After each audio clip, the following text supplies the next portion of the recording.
როდესაც ვერიკო ანჯაფარიძის სახლში შევიდნენ, საძინებლის კომოდზე იპოვეს დალუქული ყუთი, რომელზეც მისივე ხელით იყო ნაწერი, არავის არ გაუხსნათ. ეს ყუთი 30 წლის განმავლობაში იმალებოდა ოჯახის წევრებისგანაც კი.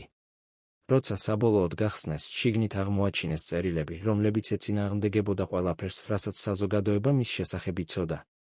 ამ წერილებში თეატრის დედოფალი არ იყო რკინის ქალბატონი, ის ტიროდა, ევედრებოდა უცნობ ადამიანს და აღიარებდა, რომ ძალას აღარ ძალუძს. ვის მიმართავდა ამ სიტყვებს ქალი, რომელიც სცენაზე არასოდეს არ ჩამოცვენია? რატომ მალავდა ამ ყუთს საკუთარი ქალიშვილისგანაც, ლეგენდარული სოფიკო ჩიაურელისგანაც?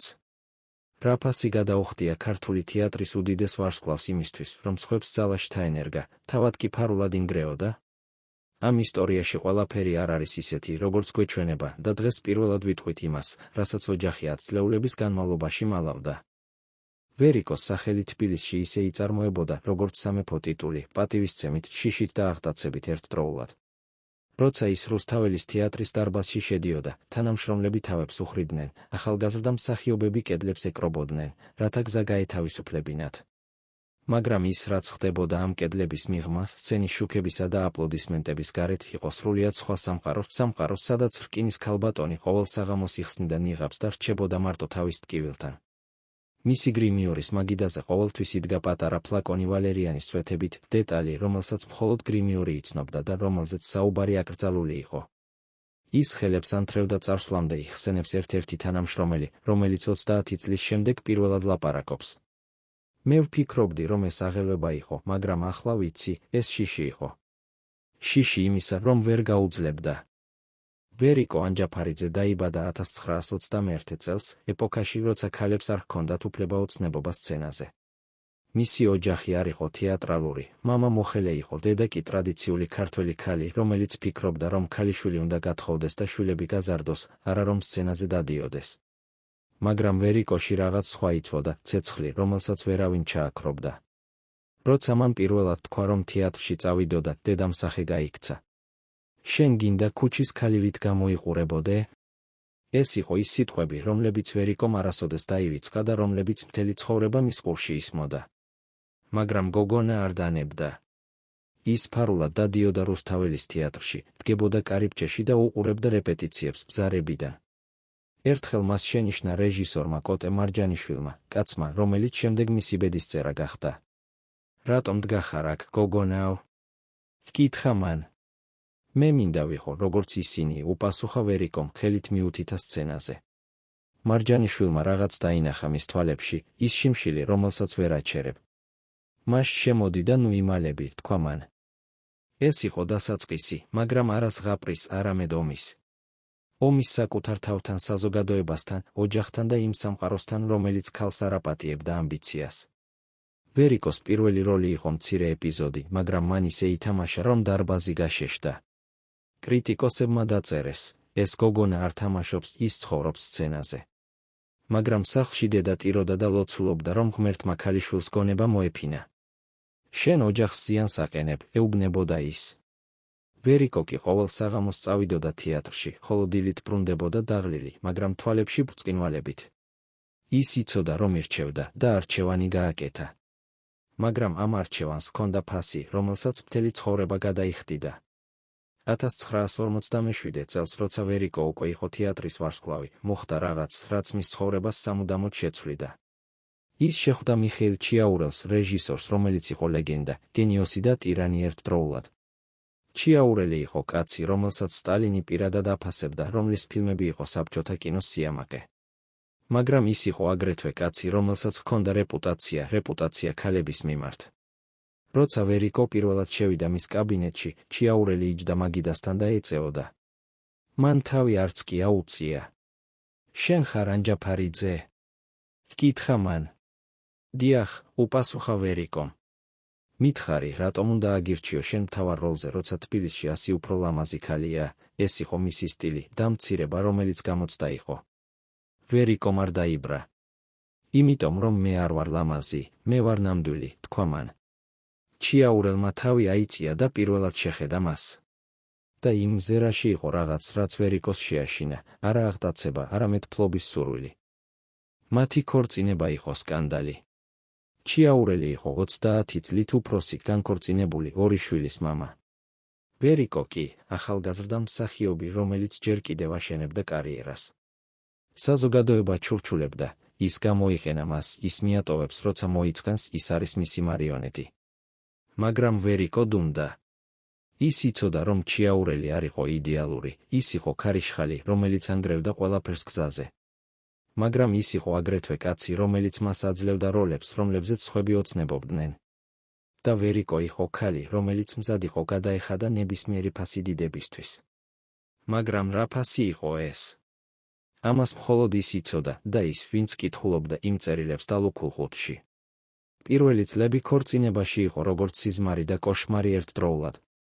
ჩიაურელი აყალიბებდა ვერიკოს როგორც მოქანდაკეთიხას, უხეშად, მტკივნეულად, მაგრამ ეფექტურად.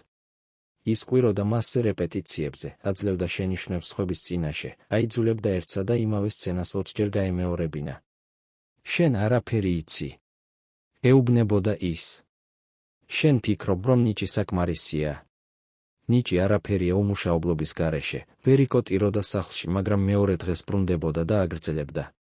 რადგან ის იცოდა, ჩიაურელი მართალი იყო. და ნელ-ნელა ის ხდებოდა არა მხოლოდ კარგი მსახიობი, არამედ დიდი მსახიობი. მაგრამ ამ დიდებას ჰქონდა ფასი, რომელსაც ის იხდიდა ყოველ ღამე, როცა ჩიაურელი სახლში ბრუნდებოდა სხვა ქალის სუნით. დიახ, ჩიაურელი არ იყო ერთგული. ეს იყო საიდუმლო, რომელიც ყველამ იცოდა, მაგრამ არავინ არ ამბობდა ხმამაღლა.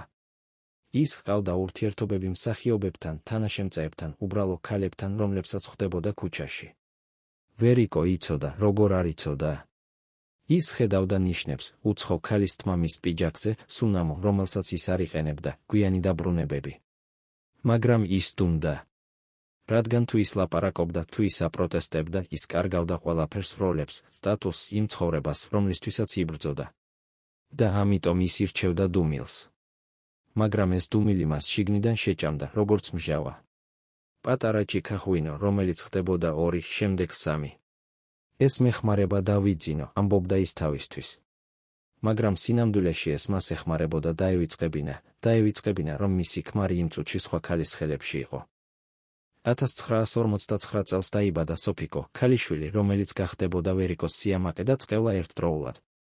როცა ვერიკომ პირველად ხელში აიღო ეს პატარა არსება, მან იფიქრა, ახლა ყველაფერი შეიცვლება. ახლა ჩიაურელი დაბრუნდება ჩემთან. მაგრამ არაფერი შეცვლილა. ჩიაურელი აგრძელებდა თავის ცხოვრებას, გადაღებები, პრემიერები, ქალები. ვერიკო კი რჩებოდა სახლში ბავშვთან, ცდილობდა ყოფილიყო კარგი დედა და ამავდროულად არ დაკარგულიყო, როგორც მსახიობი. ეს იყო შეუძლებელი ბალანსი და ის ვარდებოდა. ის ტოვებდა სოფიკოს ძიძასთან და მიდიოდა თეატრში, მაგრამ გულში ტარებდა დანაშაულის გრძნობას. მე ცუდი დედა ვარ, წერდა ის ერთ-ერთ წერილში, რომელიც იპოვეს იმ ხუთში. მე ვირჩევ სცენას ჩემი შვილის ნაცვლად. რა სახის დედა ვარ მე, მაგრამ ის არ შეეძლო სხვაგვარად. რადგან თეატრი იყო მისი ჟანგბადი და მის გარეშე ის მოკვდებოდა. სოფიკო იზრდებოდა სახლში, სადაც დედა იყო ხატი, მშვენიერი, შორეული, მიუწვდომელი. ვერიკო ცდილობდა ყოფილიყო თბილი, ცდილობდა ეთამაშა მასთან, ეკითხა გაკვეთილები. მაგრამ ყოველთვის იყო რაღაც, რაც აშორებდა მათ, რეპეტიცია, სპექტაკლი, დაღლილობა. და სოფიკო სწავლობდა ცხოვრებას დედის გარეშე. ის სწავლობდა იყოს ძლიერი, დამოუკიდებელი, არ ელოდა არავის დახმარებას. ის ხდებოდა ზუსტად ისეთი, როგორიც დედა იყო, რკინის ქალბატონი. მაგრამ ამ რკინის ქვეშ იყო ტკივილი, რომელსაც არც ერთი მათგანი არ აღიარებდა. და ეს ტკივილი გადაეცემოდა თაობიდან თაობას, როგორც წყევლა. 1950-იან წლებში ვერიკო ანჯაფარიძე იყო უკვე ლეგენდა. მისი სახელი იყო ქართული თეატრის სინონიმი. როცა ის გამოდიოდა სცენაზე, ხალხი წამოდგებოდა, არა იმიტომ, რომ ეს იყო ტრადიცია, არამედ იმიტომ, რომ შეუძლებელი იყო არ წამოდგომა. მისი თამაში იყო ისეთი ძალის, ისეთი ინტენსივობის, რომ ადამიანები ტიროდნენ დარბაზში, ხოლო შემდეგ გამოდიოდნენ და ვერ ლაპარაკობდნენ საათობით. კრიტიკოსები წერდნენ, ანჯაფარიძე არ არის მსახიობი, ის არის ძალა ბუნებისა. მაგრამ ეს ძალა ბუნებისა სახლში იხსნიდა ჯავშანს და რჩებოდა უბრალო ქალი, რომელიც დაღლილი იყო, მარტოხელა, შეურაცხყოფილი. ჩიაურელი აგრძელებდა თავის ცხოვრებას და ვერიკო აგრძელებდა თავისას, ორი პარალელური სამყარო, რომლებიც მხოლოდ ზედაპირზე ეხებოდნენ ერთმანეთს. მაგრამ იყო ერთი ადამიანი, რომელიც ხედავდა ყველაფერს, ვერიკოს გრიმიორი, ქალი, რომელსაც ერქვა ნინო. ნინო მუშაობდა თეატრში 30 წელი და იცნობდა ვერიკოს უკეთ, ვიდრე ვინმე. ის ხედავდა, როგორ შემოდიოდა ვერიკო გრიმიორში ჩამქრალი, როგორ იჯდა სარკის წინ და უყურებდა საკუთარ თავს უსიტყვოდ. რა გაქვს, ვერიკო?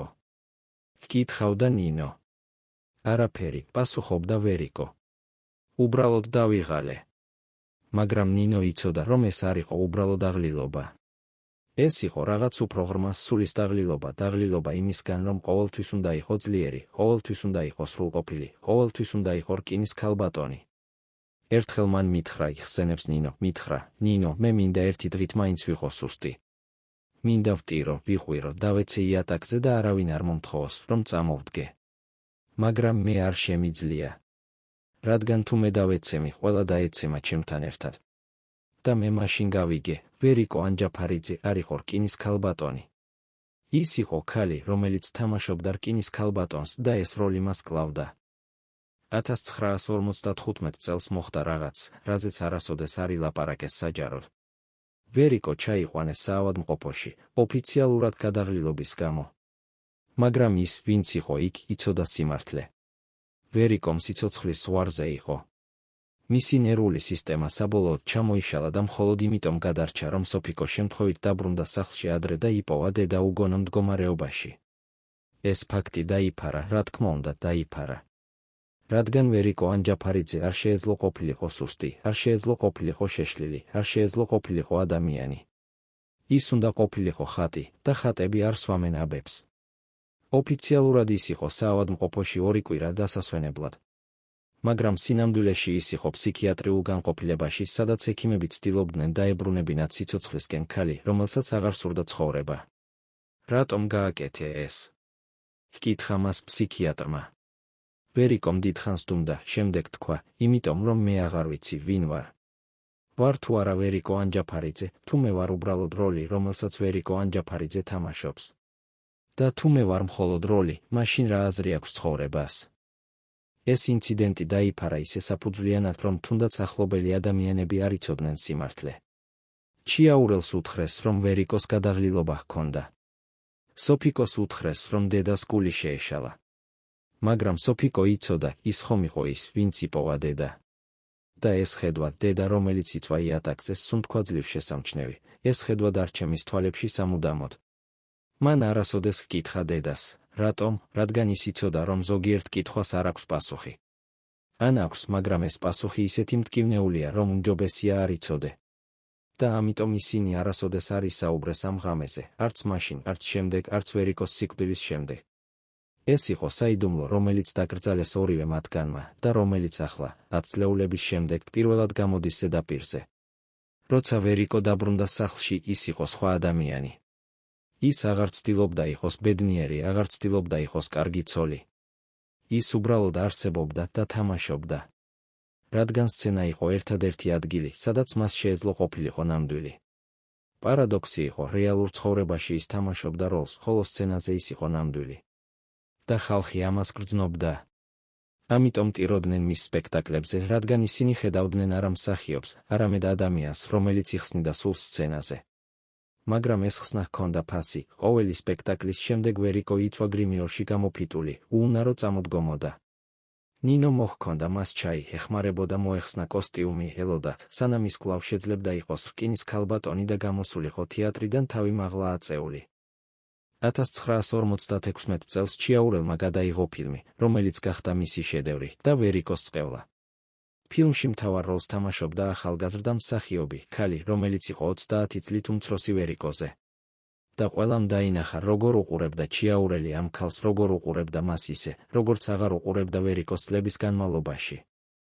გადაღების დასრულების შემდეგ ჩიაურელი გამოაცხადა, რომ ის ქორწინდებოდა ამ ქალზე.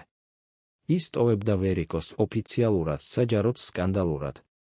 თბილისი ღიღინებდა. როგორ შეძლო? ამბობდნენ ხალხი.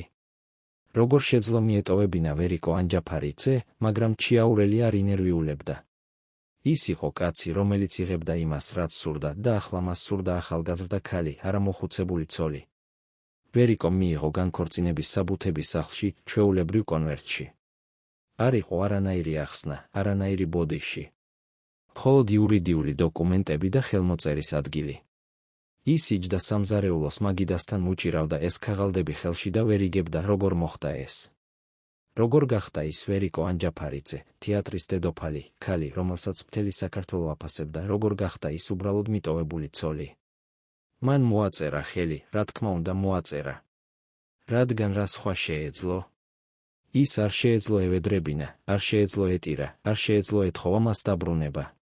რადგან ის იყო ვერიკო ანჯაფარიძე და ვერიკო ანჯაფარიძე არ ევედრებოდა არავის. მაგრამ იმ ღამით, როცა სოფიკო დაიძინა, ვერიკომ ამოიღო ის დალუქული ხუთი და დაწერა წერილი, რომელსაც არასოდეს არ გაგზავნიდა, მაგრამ რომელიც უნდა დაეწერა, რათა არ გაშლილიყო. მიხეილ, წერდა ის, მე ვიცი, რომ შენ არასოდეს არ წაიკითხავ ამას. მაგრამ მე უნდა დავწერო, რადგან თუ არ დავწერ, მე მოვკვდები. მე მოგცე ყველაფერი, ჩემი ახალგაზრდობა, ჩემი სილამაზე, ჩემი ღირსება. მე ვითმინე შენი ღალატები, შენი შეურაცხყოფები, შენი უბულებელყოფა. მე ვითმინე, რადგან მე გიყვარდი, ან ვფიქრობდი, რომ მიყვარდი. მაგრამ ახლა მე ვიცი სიმართლე. მე არ გიყვარდი შენ. მე ვიყავი შენთვის ინსტრუმენტი, საშუალება, ნივთი. და ყველაზე საშინელი არის ის, რომ მე ამას ვუშვებდი. მე ვუშვებდი, რადგან მე ვიყავი სუსტი. და ახლა, როცა შენ მიტოვე, მე ვრჩები არაფრით, არა ქმრით, არა სიყვარულით, არც თუნდაც ილუზიით. მე ვრჩები მხოლოდ სცენით. და ზოგჯერ მე ვფიქრობ, ღირს თუ არა ეს? ღირს თუ არა სცენა იმისა, რომ დანარჩენი ცხოვრება იყოს ჯოჯოხეთი? ეს წერილი დარჩა იმ ყუთში, ერთ-ერთი ათეულ წერილთან ერთად, რომლებიც ყველა იყო მიწერილი ჩიაურელისთვის და არც ერთი არ იყო გაგზავნილი. ეს იყო ვერიკოს საიდუმლო, ის წერდა წერილებს კაცისთვის, რომელიც მას უღალატა, წერდა ყველაფერს, რასაც ვერ ეტყოდა ხმამაღლა, შემდეგ კი კეტავდა ამ წერილებს ყუთში და აგრძელებდა ცხოვრებას, თითქოს არაფერი მომხდარა. ეს იყო მისი გზა გადარჩენისა, წერა იმისა, რაც მას კლავდა და შემდეგ დამარხვა ამ სიტყვებისა იქ, სადაც არავინ ვერ იპოვიდა.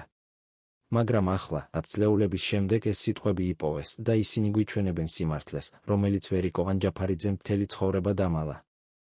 განქორწინების შემდეგ ვერიკო გახდა კიდევ უფრო ინტენსიური სცენაზე, თითქოს ის ცდილობდა დაემტკიცებინა რაღაც საკუთარი თავისთვის და მთელი სამყაროსთვის. მისი როლები გახდა უფრო ტრაგიკული, უფრო ღრმა, უფრო მტკივნეული. ხალხი ამბობდა, ანჯაფარიძე ახლა თამაშობს როგორც არასოდეს. მაგრამ სინამდვილეში ის აღარ თამაშობდა, ის უბრალოდ იყო. ყოველი სპექტაკლი იყო მისთვის თერაპია, გზა გამოსატანად ის ტკივილი, რომელსაც ის ატარებდა შიგნით. და ხალხი ამას გრძნობდა, ამიტომ ტიროდნენ, ამიტომ ბრუნდებოდნენ კვლავ და კვლავ.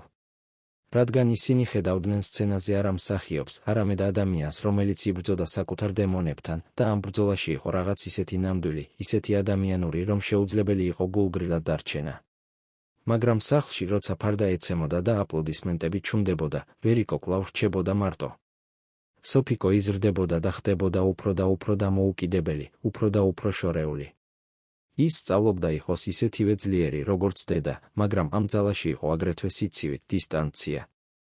დედა და ქალიშვილი ცხოვრობდნენ ერთ სახლში, მაგრამ ისინი იყვნენ ორ განსხვავებულ სამყაროში, ორივე მარტოხელა, ორივე დაჭრილი, ორივე უუნარო თქმა ერთმანეთისთვის ის სიტყვები, რომლებიც ყველაზე მეტად სჭირდებოდათ.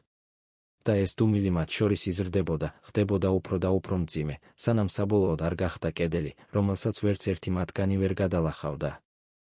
ერთხელ გვიან ღამით სოფიკო შემთხვევით გაიღვიძა და გაიგონა ხმა დედის ოთახიდან.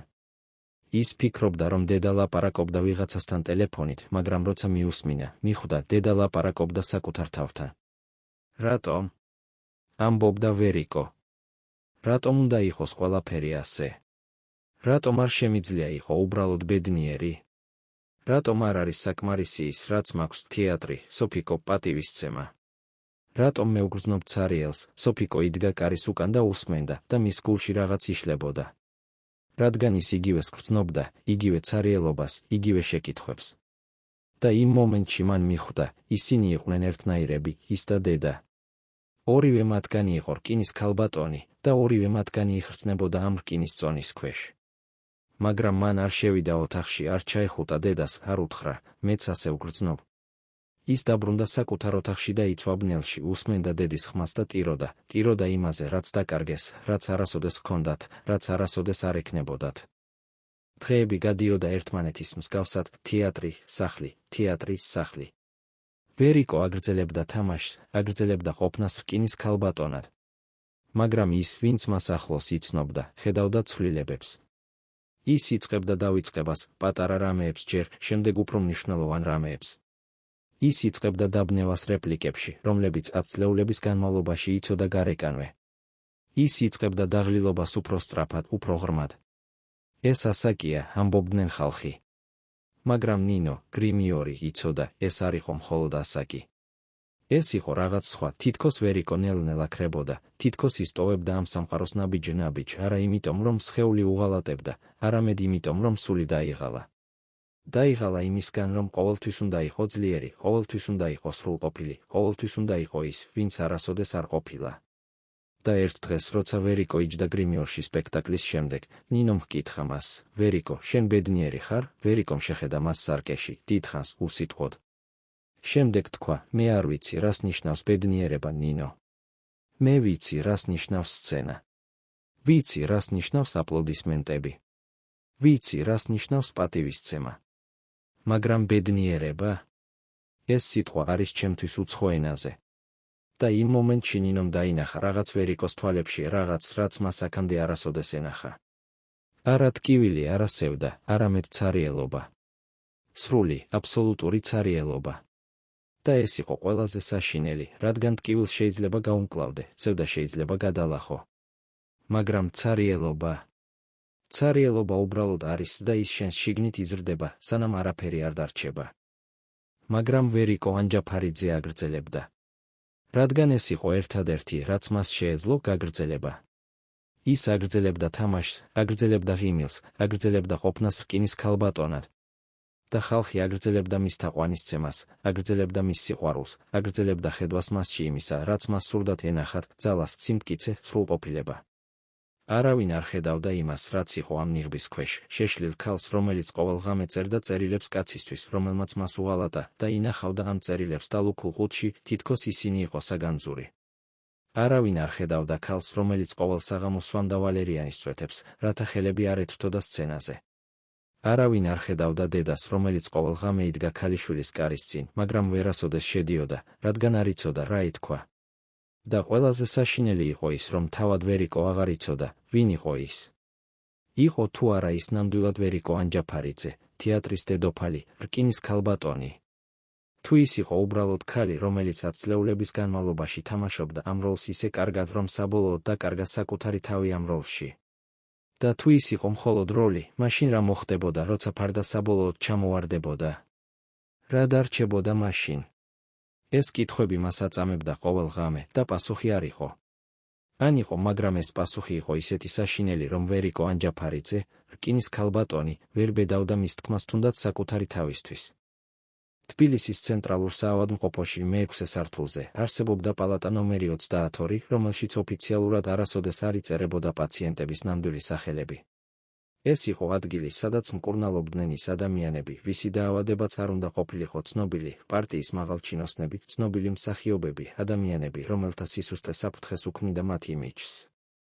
1959 წელს, ზამთრის ცივი იანვრის დილას, ამ პალატაში მოათავსეს ვერიკო ანჯაფარიძე. ოფიციალური დიაგნოზი იყო ნერვული გადაღლილობა, მაგრამ მოსამსახურე ექთანმა, რომელიც იმ ღამეს იყო დიაგრაფიკში, დღეს პირველად ლაპარაკობს, მე ვნახე მისი ხელები, მათზე იყო კვალები, ღრმა სისხლიანი კვალები. ის კლანჭავდა საკუთარ კანს ისე, თითქოს ცდილობდა რაღაც გამოეძრო შიგნიდან. ის არ იყო უბრალოდ დაღლილი. ის იყო ადამიანი, რომელიც იბრძოდა საკუთარ გონებასთან და კარგავდა ამ ბრძოლას. რატომ მალავდნენ ამ ფაქტს? რა ხდებოდა რეალურად იმ პალატაში, სადაც თეატრის დედოფალი ატარებდა ორ კვირას, რომელიც ოფიციალურად დასვენებას იყო, მაგრამ სინამდვილეში იყო ბრძოლა სიცოცხლისთვის. იმ ორ კვირაში ვერიკოს ესაუბრებოდა ფსიქიატრი, ქალბატონი თამარა ლომიძე, რომელიც მუშაობდა მხოლოდ განსაკუთრებულ პაციენტებთან. ქალბატონი ლომიძე ინახავდა ჩანაწერებს, რომლებიც არასოდეს არ შესულა ოფიციალურ სამედიცინო ბარათში, მაგრამ რომლებიც ინახებოდა მის პირად არქივში. ამ ჩანაწერებში, რომლებიც ახლა პირველად ხდება ხელმისაწვდომი, წერია, პაციენტი ამბობს, რომ ის არ იცის, როგორ განასხვაოს რეალობა როლისგან. ის ამბობს, რომ ყოველდილას იღვიძებს და არ იცის, ვინ არის ვერიკო ანჯაფარიძე თუ პერსონაჟი, რომელსაც ვერიკო ანჯაფარიძე თამაშობს. ის ამბობს, რომ სცენაზე გრძნობს თავს ცოცხლად, მაგრამ სცენის გარეთ გრძნობს თავს მკვდრად. ის ამბობს, რომ ზოგჯერ უნდა შეეხოს საკუთარ სახეს, რათა დარწმუნდეს, რომ ის არსებობს. ეს იყო არა უბრალოდ დეპრესია, ეს იყო იდენტობის კრიზისი, რომელიც იყო ისეთი ღრმა, რომ ემუქრებოდა მთლიანად გაენადგურებინა ის, ვინც ვერიკო ანჯაფარიძე იყო.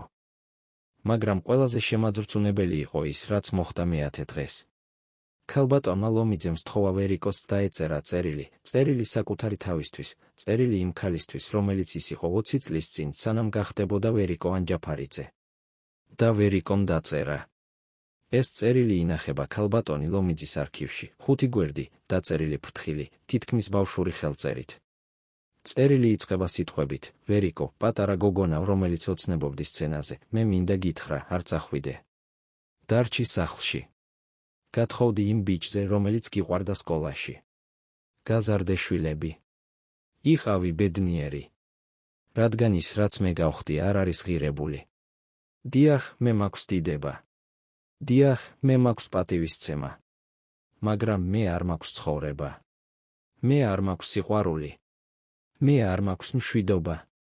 მე ვარ ცარიელი ჭურჭელი, რომელშიც ხალხი ასხამს თავის ოცნებებს, თავის აღტაცებას, თავის სიყვარულს, მაგრამ როცა ისინი მიდიან, მე კვლავ რჩები ცარიელი. ეს წერილი არასოდეს არ გამოქვეყნებულა, მაგრამ ის გვიჩვენებს, რა ხდებოდა ვერიკოს სულში იმ დღეებში, როცა ის იბრძოდა, რომ არ დაკარგულიყო სრულიად. საავადმყოფოდან დაბრუნების შემდეგ ვერიკო გახდა კიდევ უფრო ფრთხილი იმაში, რასაც ამბობდა, რასაც აჩვენებდა, რასაც გრძნობდა. ის ასწავლიდა საკუთარ თავს იყო სრულყოფილი მანქანა, რომელიც ყოველთვის მუშაობს, ყოველთვის ასრულებს, ყოველთვის აძლევს იმას, რასაც მისგან ელიან. მაგრამ ამ სრულყოფილების უკან იყო შიში იმისა, რომ თუ ის ერთხელ კიდევ დაშლიდა, ამჯერად აღარავინ შეაკეთებდა. და ამიტომ ის აკონტროლებდა ყველაფერს, თითოეულ სიტყვას, თითოეულ ჟესტს, თითოეულ ემოციას. ის გახდა ტყვე საკუთარი იმიჯისა და ეს ტყვეობა იყო უფრო მძიმე, ვიდრე ნებისმიერი ფიზიკური ციხე. რადგან ფიზიკურ ციხეში შეიძლება იყო შენი თავი, მაგრამ იმიჯის ციხეში შენ უნდა იყო ის, ვინც არ ხარ, და ეს არის ყველაზე მძიმე სასჯელი. თეატრში ყველამ შენიშნა ცვლილება. ვერიკო გახდა უფრო მკაცრი, უფრო მოთხოვნადი, უფრო დისტანციური. ის აღარ იღიმებოდა რეპეტიციებზე, აღარ ხუმრობდა თანამშრომლებთან, აღარ იყო ის თბილი, ადამიანური ვერიკო, რომელიც ადრე იყო. ახალგაზრდა მსახიობები ეშინოდნენ მისი, ხოლო ძველი კოლეგები ჩურჩულებდნენ, რა მოუვიდა, მაგრამ არავინ არ ბედავდა კითხა პირდაპირ. რადგან ვერიკო ანჯაფარიძეს არ ეკითხებოდი პირადი კითხვები, ის იყო დედოფალი და დედოფლებს არ ეკითხებით, რატომ ტირიან ღამით. მხოლოდ ნინო გრიმიორი ხედავდა სიმართლეს, ხედავდა როგორ კანკალებდა ვერიკოს ხელები, როცა ის იღებდა ფუნჯს მაკიაჟისთვის, როგორ იხუმრებოდა მისი სუნთქვა წარსვლამდე, როგორ იჯდა სპექტაკლის შემდეგ გამოფიტული. თითქოს ყოველი სპექტაკლი იყო ბრძოლა სიკვდილთან, და ის ამ ბრძოლას მხოლოდ ძლივს იგებდა. 1950-იან წლებში საქართველოში დაიწყო კამპანია ფორმალიზმის წინააღმდეგ, კამპანია, რომელიც მიზნად ისახავდა გაწმენდას ხელოვნების განყოლაფრისა, რაც არ შეესაბამებოდა საბჭოთა იდეოლოგიას.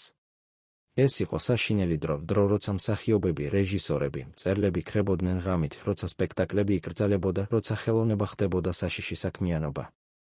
ვერიკო ანჯაფარიძე იყო ერთ-ერთი იმ მცირე რაოდენობის მსახიობთაგან, რომლებიც გადარჩნენ ამ კამპანიას, არა იმიტომ, რომ ის იყო უკეთესი, არამედ იმიტომ, რომ ის იყო უფრო ფრთხილი. ის იცოდა, როგორ ეთამაშა თამაში, როგორ ეთქვა სწორი სიტყვები სწორ ადამიანებთან, როგორ ეჩვენებინა ლოიალობა, როგორ დაემალა ნამდვილი აზრები. მაგრამ ამ თამაშს ჰქონდა ფასი, რომელსაც ის იხდიდა ყოველ ღამე, როცა იხსენებდა იმ კოლეგებს, რომლებიც აღარ იყვნენ, იმ სპექტაკლებს, რომლებიც აღარასოდეს დადგმულიყო, იმ სიმართლეს, რომელიც აღარასოდეს ითქმებოდა. ერთხელ რეპეტიციის შემდეგ ახალგაზრდა რეჟისორმა, რომელიც ახლახან დაბრუნდა მოსკოვიდან, მიუახლოვდა ვერიკოს და უთხრა: ვერიკო, მე მაქვს იდეა ახალი სპექტაკლისთვის. ეს იქნება რაღაც სრულიად ახალი, რაღაც, რაც აქამდე არასოდეს გაკეთებულა საქართველოში. ვერიკომ შეხედა ამ ახალგაზრდა კაცს, რომლის თვალებში იყო ცეცხლი, ენთუზიაზმი, რწმენა. და მან იფიქრა, ეს ცეცხლი მალე ჩაქრება. ეს ენთუზიაზმი მალე გადაიქცევა შიშად. ეს რწმენა მალე გადაიქცევა ციზმად. მაგრამ ის არაფერი უთხრა. ის უბრალოდ თქვა: ახალგაზრდა კაცო, თუ შენ გინდა გადარჩე ამ პროფესიაში, ისწავლე ერთი რამ, არასოდეს იქონიო იდეები, რომლებიც არის სრულიად ახალი. იქონია მხოლოდ იდეები, რომლებიც არის სრულიად უსაფრთხო. რეჟისორმა გაიცინა, ის ფიქრობდა, რომ ეს იყო ხუმრობა. მაგრამ ვერიკო არ იღიმებოდა. ის იყო სრულიად სერიოზული, რადგან ის იცოდა, რა ღირდა იდეები ამ ქვეყანაში. მაგრამ ყველაზე მძიმე იყო არა შიში რეპრესიებისა, ყველაზე მძიმე იყო შიში საკუთარი თავისა. ვერიკო იწყებდა ხედვას, რომ ის ნელ-ნელა კარგავდა უნარს გრძნობისა. ის თამაშობდა სიყვარულს სცენაზე, მაგრამ აღარ იცოდა, როგორ გრძნობდა სიყვარულს რეალურ ცხოვრებაში. ის თამაშობდა ტკივილს, მაგრამ აღარ იცოდა, როგორ გამოხატა საკუთარი ტკივილი. ის თამაშობდა სიხარულს, მაგრამ აღარ იცოდა, როგორ იყო ბედნიერი. ის ხდებოდა მანქანა, სრულყოფილი, ეფექტური, მაგრამ ცარიელი მანქანა. და ეს ცარიელობა მას აშინებდა უფრო ვიდრე რაიმე სხვა. რადგან ის იცოდა, როცა მსახიობი კარგავს უნარს გრძნობისა, ის კარგავს ყველაფერს. ის ხდება მხოლოდ ტექნიკა, მხოლოდ ფორმა, მხოლოდ ჩრდილი იმისა, რაც ადრე იყო. ერთ საღამოს სპექტაკლის შემდეგ ვერიკო იჯდა გრიმიორში და უყურებდა საკუთარ თავს სარკეში. მან ნელა მოიხსნა მაკიაჟი, ფენა ფენის მიღმა, ფერი ფერის მიღმა. და როცა საბოლოოდ დაინახა საკუთარი სახე, ნამდვილი სახე, სახე მაკიაჟის გარეშე, სახე ნიღბის გარეშე, მან ვერ იცნო საკუთარი თავი. ის უყურებდა ამ ქალს სარკეში და ფიქრობდა, ვინ ხარ შენ? მე არ გიცნობ. მე არასოდეს გინახე. და იმ მომენტში მან მიხვდა, ის დაკარგა საკუთარი თავი. დაკარგა სადღაც გზაზე, სადღაც იმ ათწლეულების განმავლობაში, როცა ის იყო ვერიკო ანჯაფარიძე, თეატრის დედოფალი, რკინის ქალბატონი. და ახლა, როცა ის ეძებდა საკუთარ თავს, ის ვერ პოულობდა, რადგან ის, ვინც ის ადრე იყო, აღარ არსებობდა. დარჩა მხოლოდ როლი, რომელიც გახდა ისეთი რეალური, რომ გადაფარა რეალობას. ნინო შევიდა გრიმიორში და დაინახა ვერიკო, დაინახა, როგორ იჯდა ის სარკის წინ, თვალებში ცრემლებით, რომლებიც არ ჩამოსდიოდა. ვერიკო, რა გაქვს? ვკითხა ნინომ. ვერიკომ შეხედა მას, შეხედა ამ ქალს, რომელიც იყო მასთან 30 წლის განმავლობაში, რომელიც იცნობდა მის ყველა საიდუმლოს, რომელიც იყო ერთადერთი ადამიანი, რომელთანაც ის შეეძლო იყო ნამდვილი. და მან თქვა, ნინო, მე ვკარგავ საკუთარ თავს. მე ვგრძნობ, რომ მე ნელ-ნელა ქრები, არა ფიზიკურად, არამედ როგორც ადამიანი. მე ვხდები მხოლოდ ვერიკო ანჯაფარიძე და ეს არის საშინელი, რადგან ვერიკო ანჯაფარიძე არ არის ნამდვილი. ის არის როლი, რომელიც მე ვთამაშობ და მე აღარ ვიცი, როგორ შევწყვიტო ეს თამაში. ნინომ ჩაუჯდა მის გვერდით და ჩაიკრა მისი ხელი. ვერიკო, თქვა მან, შენ ხარ ყველაზე ძლიერი ქალი, რომელიც მე ოდესმე მინახავს. შენ გადარჩი ყველაფერს, ღალატს, მიტოვებას, რეპრესიებს, საკუთარ დემონებს. შენ გადარჩები ამასაც. მაგრამ ვერიკომ თავი გააქნია. არა, ნინო, თქვა მან. ეს არის სხვა. ეს არის არა რაღაცის გადარჩენა, ეს არის საკუთარი თავის დაბრუნება. და მე არ ვიცი, შესაძლებელია თუ არა ეს. დღეები გადიოდა და ვერიკო აგრძელებდა თავის ბრძოლას, რომელიც არ იყო ხილული, რომელიც არ იყო გასაგები, რომელიც არ იყო აღიარებული. ის აგრძელებდა თამაშს სცენაზე, აგრძელებდა ღიმილს საჯაროდ, აგრძელებდა ყოფნას რკინის ქალბატონად. მაგრამ სახლში, როცა ის რჩებოდა მარტო, ის იღებდა იმ დალუქულ ყუთს და კითხულობდა ძველ წერილებს, რომლებიც დაწერა წლების განმავლობაში, წერილებს, რომლებიც არასოდეს არ გაგზავნა, წერილებს, რომლებიც იყო მისი ერთადერთი გზა იმის თქმისა, რასაც ის ვერ ამბობდა ხმამაღლა. და ზოგჯერ ის წერდა ახალ წერილს, წერდა ჩიაურელისთვის, რომელიც ახლა ცხოვრობდა სხვა ქალთან, წერდა სოფიკოსთვის, რომელიც იზრდებოდა უფრო და უფრო შორეული, წერდა საკუთარი თავისთვის, იმ ქალისთვის, რომელიც ის ადრე იყო და რომელიც ახლა აღარ არსებობდა. ერთ-ერთ ასეთ წერილში, დათარიღებული 1955 წლით, ის წერდა, მე ვცხოვრობ ორ სამყაროში, სადაც მე ვარ ვერიკო ანჯაფარიძე და სამყაროში, სადაც მე ვარ უბრალოდ ვერიკო. პირველ სამყაროში მე ვარ ძლიერი, წარმატებული, პატივცემული. მეორე სამყაროში მე ვარ სუსტი, მარტოხელა, შეშლილი. და ყველაზე საშინელი არის ის, რომ პირველი სამყარო ნელ-ნელა შთანთქავს მეორეს. მალე აღარ დარჩება მეორე სამყარო, დარჩება მხოლოდ პირველი. და მაშინ მე აღარ ვიქნები ადამიანი, მე ვიქნები მხოლოდ ხატი, მხოლოდ სიმბოლო, მხოლოდ ლეგენდა. და ლეგენდები არ ტირიან, არ ტანჯავენ, არ ცხოვრობენ. ისინი უბრალოდ არსებობენ და ეს არის ყველაზე საშინელი ბედი, რომელიც შეიძლება დაემართოს ადამიანს. 1956 წელს, როცა ჩიაურელმა ოფიციალურად დატოვა ვერიკო და დაქორწინდა ახალგაზრდა მსახიობზე, თბილისი ღიღინებდა. ხალხი ლაპარაკობდა ქუჩებში, კაფეებში, თეატრებში. როგორ შეძლო? ამბობდნენ ისინი. როგორ შეძლო მიეტოვებინა ვერიკო ანჯაფარიძე, მაგრამ ვერიკო დუმდა. ის არ გასცემდა ინტერვიუებს, არ აკეთებდა განცხადებებს, არ აჩვენებდა ემოციებს. ის უბრალოდ აგრძელებდა თამაშს, თამაშობდა სპექტაკლებში, თამაშობდა ძლიერ ქალს, თამაშობდა იმას, ვინც არ ტანჯავდა. და ხალხი ამას აღიქვამდა როგორც ძალას, როგორც მტკიცებულებას იმისა, რომ ვერიკო ანჯაფარიძე იყო ნამდვილად რკინის ქალბატონი, რომელსაც არაფერი შეეძლო დაემხო. მაგრამ სინამდვილეში ეს არ იყო ძალა, ეს იყო გაშეშება. ვერიკო იყო ისეთი დაჭრილი, ისეთი გატეხილი, რომ მას აღარ ჰქონდა ძალა ტკივილის გამოხატვისა. ის უბრალოდ გაშეშდა და ეს გაშეშება ხალხმა მიიღო როგორც ღირსება. მაგრამ იყო ერთი ადამიანი, რომელიც ხედავდა სიმართლეს, სოფიკო. სოფიკო, რომელიც იმ დროს იყო 16 წლის, ხედავდა რა ხდებოდა დედასთან. ის ხედავდა როგორ იჯდა დედა ღამით სამზარეულოში, უჭირავდა ჩიქახვინო და უყურებდა ბნელ ფანჯარას. ის ხედავდა როგორ კანკალებდა დედის ხელები, როცა ის კითხულობდა გაზეთებს, სადაც წერდნენ ჩიაურელის ახალ ქორწინებაზე. ის ხედავდა როგორ ტიროდა დედა, ტიროდა უხმოდ სრემლები უშრებოდა სახეზე, მაგრამ არანაირი ხმა არ გამოსდიოდა. და სოფიკო უნდოდა მიეახლოვებინა, ჩაეხუტებინა, ეთქვა, დედა მე აქ ვარ. შენ არ ხარ მარტო. მაგრამ ის ვერ ბედავდა. რადგან ის იცოდა, თუ ის ეს გააკეთებდა, თუ ის აღიარებდა დედის სისუსტეს, ეს იქნებოდა უარყოფა იმ ყველაფრისა, რისთვისაც დედა იბრძოდა. და ამიტომ ის დგებოდა კარის უკან და უყურებდა როგორ იშლებოდა დედა და ვერაფერს აკეთებდა, რადგან არ იცოდა როგორ შეეხო ადამიანს, რომელიც ყოველთვის იყო შეუხებელი. ერთ ღამეს სოფიკომ ვერ გაუძლო. ის შევიდა სამზარეულოში, სადაც დედა იჯდა და თქვა, დედა რატომ არ ტირი? რატომ არ ყვირი? რატომ არ ამტვრევ რაღაცას? შენ ხომ ადამიანი ხარ, რატომ იქცევი თავს, თითქოს არ ხარ? ვერიკომ შეხედა ქალიშვილს, შეხედა ამ ახალგაზრდა გოგონას, რომელიც იყო მისი ერთადერთი ნამდვილი საგანძური, და თქვა, სოფიკო, მე არ შემიძლია იყო სუსტი. რადგან თუ მე ვიქნები სუსტი, ყველაფერი ჩამოიშლება. თეატრი ჩამოიშლება. ჩვენი ცხოვრება ჩამოიშლება. შენი რწმენა ჩემში ჩამოიშლება. და მე არ შემიძლია ამის დაშვება. მე უნდა ვიყო ძლიერი, არა საკუთარი თავისთვის, არამედ ყველასთვის, ვინც მე მჯერა. სოფიკომ თქვა, მაგრამ დედა რა აზრი აქვს ძალას, თუ ეს ძალა შენს კლავს, და ვერიკომ პასუხი არ გასცა, რადგან მას არ ჰქონდა პასუხი. ის უბრალოდ უყურებდა ქალიშვილს და მის თვალებში იყო რაღაც, რაც სოფიკომ არასოდეს ენახა, არა ტკივილი, არა სევდა, არამედ სინანული. სინანული იმისა, რომ ის არ შეეძლო იყო სხვაგვარი, არ შეეძლო იყო უკეთესი დედა, არ შეეძლო იყო უბრალოდ ადამიანი. იმ ღამის შემდეგ რაღაც შეიცვალა მათ შორის.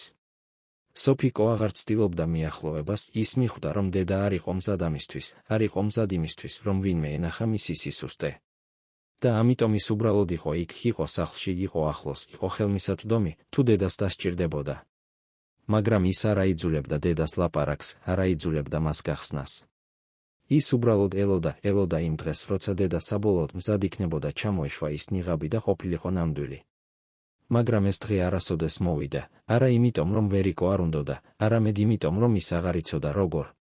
ის ატარებდა ამ ნიღაბს ისეთი დიდი ხნის განმავლობაში, რომ ის გაიზარდა მის სახეზე, გახდა მისი კანის ნაწილი. და ახლა, თუნდაც რომ უნდოდა მოეხსნა, ის ვერ შეძლებდა, რადგან ამ ნიღბის მოხსნა ნიშნავდა საკუთარი სახის მოხსნას. 1955 წელს ვერიკო ანჯაფარიძემ მიიღო ერთ-ერთი უმაღლესი ჯილდოს, სახალხო არტისტის წოდება. ეს იყო აღიარება, რომელზეც ყველა მსახიობი ოცნებობდა, აღიარება, რომელიც ნიშნავდა, რომ შენ იყავი არა მხოლოდ კარგი, არამედ დიდი. ცერემონია იყო გრანდიოზული, თეატრის დიდი დარბაზი, ასობით ადამიანი, ყვავილები, აპლოდისმენტები. ვერიკო იდგა სცენაზე, ხელში უჭირავდა დიპლომი და ღიმოდა იმ ღიმილით, რომელიც ყველა მიცოდა, ღიმილით, რომელიც იყო მისი სავიზიტო ბარათი. მაგრამ თუ ვინმე ყურადღებით შეხედავდა მის თვალებს, დაინახავდა, რომ ეს ღიმილი არ აღწევდა თვალებამდე. თვალებში იყო ცარიელობა, რომელიც იყო ისეთი ღრმა, რომ შეიძლებოდა დაეცემოდი მასში და არასოდეს გამოსულიყავი. ცერემონიის შემდეგ, როცა ყველა წავიდა, როცა ყვავილები შეაგროვეს, როცა აპლოდისმენტები ჩუმდა, ვერიკო დარჩა მარტო გრიმიორში. ის იჯდა სარკის წინ, უჭირავდა ეს დიპლომი და უყურებდა მას. სახალხო არტისტი, კითხულობდა ის. ვერიკო ანჯაფარიძე. და ის ფიქრობდა, ეს არის ის, რისთვისაც მე გავწირე ყველაფერი. ეს არის ის, რისთვისაც მე დავკარგე საკუთარი თავი. ეს არის ის, რისთვისაც მე გავხდი რკინის ქალბატონი. და ახლა, როცა მე მაქვს ეს, მე უგრძნობ. არაფერს. მე უგრძნობ სრულ ცარიელობას. ის დადო დიპლომი მაგიდაზე და დაიწყო ტირილი. ტიროდა პირველად წლების განმავლობაში, ტიროდა ისე, როგორც არასოდეს ეტიროდა, ტიროდა ყველაფერზე, რაც დაკარგა, ყველაფერზე, რაც გაწირა, ყველაფერზე, რაც არასოდეს ექნებოდა. და ამ ტირილში იყო რაღაც ისეთი ღრმა, ისეთი ნამდვილი, რომ თუ ვინმე გაიგონებდა, გაიგებდა, ეს არ იყო ტირილი სიხარულისგან ან ტკივილისგან. ეს იყო ტირილი ცარიელობისგან, ტირილი ადამიანისა, რომელმაც მიაღწია ყველაფერს და აღმოაჩინა, რომ ყველაფერი არის არაფერი. ნინო შევიდა გრიმიორში და დაინახა ვერიკო, დაინახა ეს ძლიერი, გამძლე, შეუპოვარი ქალი, რომელიც იჯდა და ტიროდა, როგორც დაკარგული ბავშვი. ნინო არაფერი უთხრა, ის უბრალოდ მიუახლოვდა, ჩაუჯდა გვერდით და ჩაიკრა მისი ხელი. და ისინი იჯდნენ ასე, ორი ქალი, ორი მეგობარი, ორი ადამიანი, რომლებიც იცოდნენ სიმართლე, რომელსაც არავინ სხვა არ იცოდა. ისინი იჯდნენ დუმილში, რადგან ზოგჯერ დუმილი ამბობს უფრო მეტს, ვიდრე ნებისმიერი სიტყვა. და იმ დუმილში იყო გაგება, იყო თანაგრძნობა, იყო სიყვარული, სიყვარული, რომელიც არ მოითხოვდა სიტყვებს, არ მოითხოვდა ახსნას, არ მოითხოვდა არაფერს, გარდა უბრალოდ ყოფნისა. მაგრამ ეს მომენტი არ გაგრძელდა, რადგან ცხოვრება აგრძელებდა და ვერიკო ანჯაფარიძე უნდა აგრძელებდა ყოფნა ვერიკო ანჯაფარიძედ.